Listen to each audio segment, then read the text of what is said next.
And meron ako ditong hinog na saging na saba. Balatan ko muna ito. And then, hihiwain ko yan kalahati. Ayan, ganyan lang. Uulitin ko lang ang proseso sa natitira pa nating saging.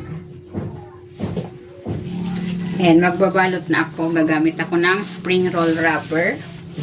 Maglalagay na ako ng saging. Meron din ako ditong hiniwang cheese. Ayan. I-roll na natin.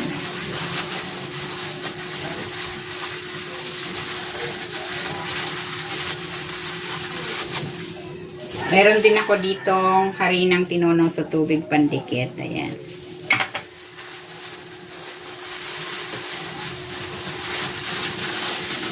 Ayan, ganyan lang. Ulitin ko lang ang proseso sa natitira pa nating saging. Nagpainit na ako ng mantika, magpiprito na ako.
And may naka-ready ako ditong powdered milk.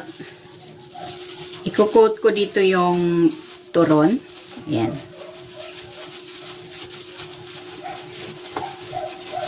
Ayan, ganyan lang.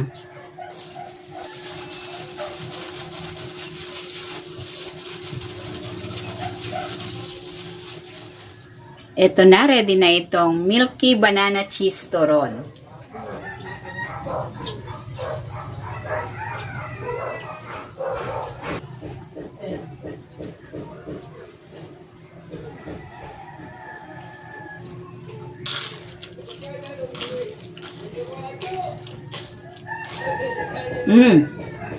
Sarap.